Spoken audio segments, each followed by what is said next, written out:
চট্টগ্রাম বিশ্ববিদ্যালয় কেন্দ্রীয় ছাত্র সংসদ চাকসু নির্বাচনে মনোনয়নপত্র জমা দেওয়ার শেষ দিন আজ সকাল 9:30 থেকে চাকসু ভবনে নির্বাচন কমিশন কার্যালয়ে মনোনয়ন জমা দিচ্ছেন প্রার্থীরা।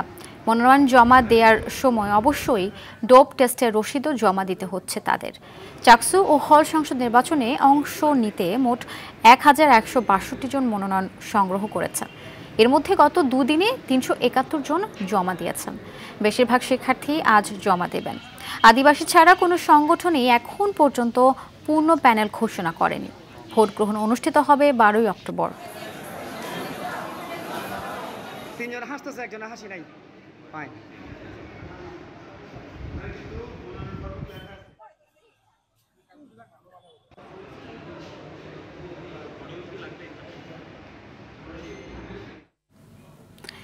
চাকসু নির্বাচনের বিষয়ে জানাতে আমাদের সহকর্মী সাইফুল মাহমুদ আছেন চট্টগ্রাম বিশ্ববিদ্যালয়, সেখান থেকে সরাসরি যুক্ত হচ্ছেন তিনি।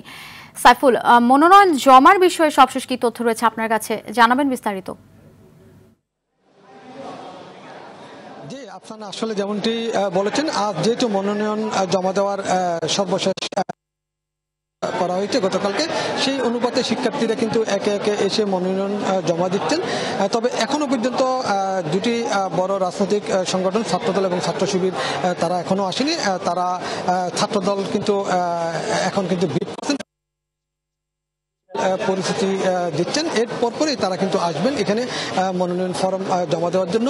তবে মনোনয়ন ফর্ম জমা দেওয়ার সময় নির্ধারণ করা হয়েছিল 5:30 পর্যন্ত, কিন্তু নির্বাচন কমিশনার বলছে যদিও এরপরও যদি কেউ আসে তারপরও তারা কিন্তু মনোনয়ন ফর্ম নেবেন। তবে গতকাল পর্যন্ত ফর্ম জমা দিয়েছেন 371 জন এবং আজকে এখনো পর্যন্ত জমা দিয়েছেন মাত্র 27টি ফর্ম। তবে কর্তৃপক্ষ বলছে এখনো পর্যন্ত 4 শতাধিক ফর্ম কিন্তু জমা পড়েনি। ধারণা করা হচ্ছে হয়তো বিকেল যে সময়টুকু আছে সেই সময়ের মধ্যে হয়তো আসবেন। ছাত্র শিবির আসবেন 2:30টার সময় এবং কিছুক্ষণের মধ্যে হয়তো ছাত্রদল আসবেন ব্রিফ শেষ করে। এরপরে ছাত্র শিবির আসবেন, তারা ফর্ম জমা দিয়ে তারপর জানিয়েছেন।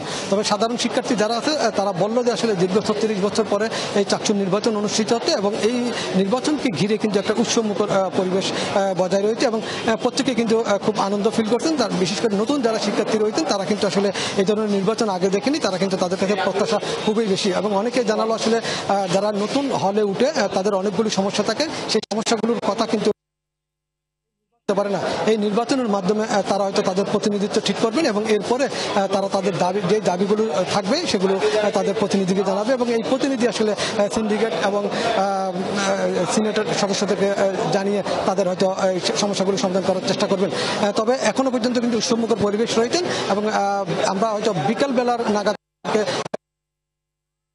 হয়তো এটুকুই বলতে পারবো। ধন্যবাদ আপনাকে।